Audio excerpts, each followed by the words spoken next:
Hey guys, alright, this is war number 2, and we're faced against NEWN. God, I fucking hate matching these guys.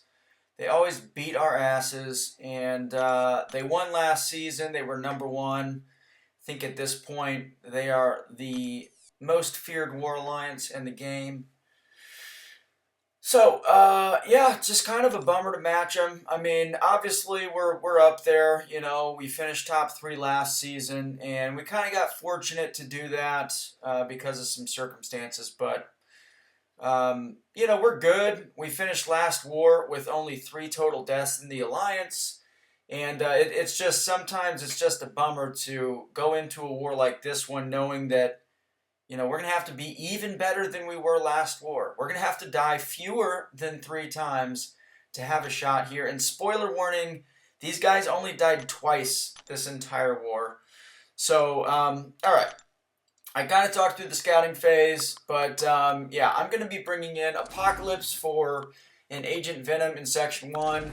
And my Doctor Doom, who was on defense last season. I put Daps on defense. He can deal with that, and I want Doctor Doom back. So I'll be bringing him for one fight, and then I'm bringing in Guillotine for one fight, and I'll talk more about that matchup and the reason I chose Guillotine once we get to that fight. So the first thing is this node has kinetic transference, and then it's got I don't know, it's got power bond, I think is what it's called. So power drain abilities are 90% less effective. There are a lot of champs that can work for this fight. Doctor Doom could even work for this fight. I would just have to be conscious of the fact that Agent Venom does have a 70% chance to purify debuffs, including Doctor Doom's shock. But power drain or whatever this node applies to, Doctor Doom his is a little bit different. Same thing with OGV. He would have been a decent option here, but I am going to bring in Apocalypse just so that I can not have to worry about that purify BS. So, basically what I want to avoid here is him throwing SP1s because of kinetic transference. I'm not going to try to fully dex his SP1 during war. So every time I land a parry, you guys see he's going to get some power, and as long as I can chain my combo into an SP1, or just into any special, then I'll just go right back in the block, and I'll either beta heavy like that, or I'll re-parry him so that I can get off another combo. And the reason I'm doing that is I just want to make sure that I'm pushing him to an SP2 at all times, so that I can 100% evade that if I want. There are times where I think there's one occasion where I block it just because I can't remember when that happens or exactly why I chose to do that, but it wasn't going to hurt a whole bunch. But the kinetic or the SP1, I don't know how many hits it is, but with kinetic transference, just not great. So there I really was worried. I was like, holy mother, if he doesn't throw this SP2, I can be in deep trouble. So I always hate taking this node just because you're kind of at the mercy of the defender in the AI. And anytime you're putting yourself at the mercy of a war defender AI, that's not ideal. But this is a really good matchup, and obviously if he threw an SP3, Apocalypse is going to be fine. I don't have to use Apocalypse for the rest of the war, so it wouldn't be a huge deal, but it's still kind of scary. I mean, you never want to push a defender to 3 bars of power, and on that note, it can happen kind of easily. So, all right.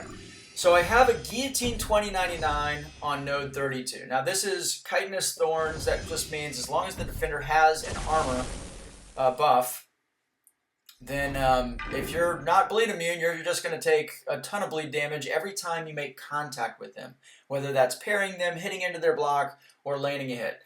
So Magneto with 1 point in Coagulate is the 100% best matchup here, and that the fight would have been, I don't know, probably 30 or 40 seconds, however long it would take me to get up to an SP3, and then she would be dead instantly. So the reason that I'm bringing my Guillotine 2099 instead, and you guys are going to see, this fight is actually sped up It's plus 50% speed, so that's nice, little stand your ground action. The reason I'm bringing Guillotine 2099 is because I want to try to build her up so that we have a secondary option for the Apocalypse boss. Now, Lizer is a much better fighter than I am. She also has a rank 3 Guillotine, and all last season she took and soloed every single Apocalypse boss with her rank 3 Guillotine 2099. However, this war, NEWN, who are very, very, very good war planners, they did not really leave us any ideal matchup to build up a Guillotine 2099. And so, you know, at the time of this fight, when I was taking this, Lizer and I were not sure if she was going to be able to. I did assign her Guillotine 2099, but we had a couple different options fight-wise for her to try to build Guillotine 2099 up, but they weren't ideal, and we weren't 100% sure that we were even going to have her use Guillotine 2099 on those matchups because they weren't ideal. So this was basically a backup plan. If, you know, Lizer was not able, either we chose not to have her Guillotine 2099 take any of those fights, or if she did take those fights, but for whatever reason she wasn't able to finish at a 100 combo or finish on an SP3, we needed one Guillotine to be built up. So the strategy in this fight is basically I need to get off heavy attacks to put her cloak on cooldown, and then whenever she's above a bar of power, I need to re-parry and push her over an SP2, because if she throws an SP1, she's going to power drain me, and that obviously is not ideal for building up Guillotine 2099. So there, we're at 100% normal speed now. I totally fucked that up right there. I went 4 hits and then backed off instead of 4 hits directly into my own block. It's just instinct, I think. Muscle memory, whatever it was. But I don't know how many repairs I got off in this fight. Probably 15. And I finally screwed up right at the end. She threw the SP1, drained my power, of course, and I was not able to finish at 3 bars of power. So now I have a Guillotine 2099 that's not built up. Not really going to be very helpful for the boss. Obviously, you know, absolute, you know, doomsday scenario. If Lizer also wasn't able to build up her Guillotine 2099, at least we could kind of, you know, throw our guillotines at the boss without giving him additional genetic code. I don't know. But anyway, it was kind of a gamble. I sacrificed the matchup to try to give us 2 options or multiple options for the boss.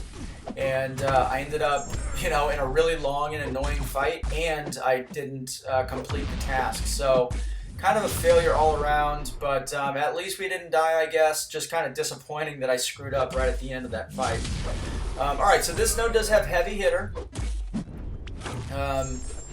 But does it have heavy hitter? I can't remember, actually. But it does have explosive armor, so or explosive personality. This is pretty decent placement for Mordo. I don't think that Mordo's probably gotten a kill on defense in like top tier Alliance War in, you know, many seasons. So he's just kind of an annoying defender to fight because of his power gain, his passiveness. I mean, you guys know exactly what I'm talking about. So he's kind of just annoying, but overall it's not really a big deal. I am going to make a mistake in this fight too, but this is my last fight of the war, so it really doesn't matter. And mistakes with Dr. Doom, you know, they would have to be many, many, many mistakes. So there we go. I tried, what I did was I was charging my heavy. I was going to smack him, and I just mistimed it, and he snuck in there with an SP2, but because I had aura, I was able to, you know, block or halt his the last part of his SP2 animation. So anyway, that's it for the war for me. Only 3 fights again, which is totally fine. BG3 did a really good job We only had 1 death, so we're off to a great start this season. We've only died once in the first 2 wars against 2 top alliances, ISO 8A and NEWN. And we actually ended up, you're not going to see it on the screen here, but we did end up tying their battle group 3. So it was 1-1. Here are the War 2 cards. We got B Manny, the Alliance Leader, in BG2. Bryn, of course, and then Lizer in BG3 with the gold. And check out Bryn and Lizer's channels, guys, if you haven't already. Bryn is new to YouTube. Give him some love and support. He's also an incredible player, so you can learn a lot. Leave a like and a comment. Subscribe if you haven't already, and I'll see you in the next video.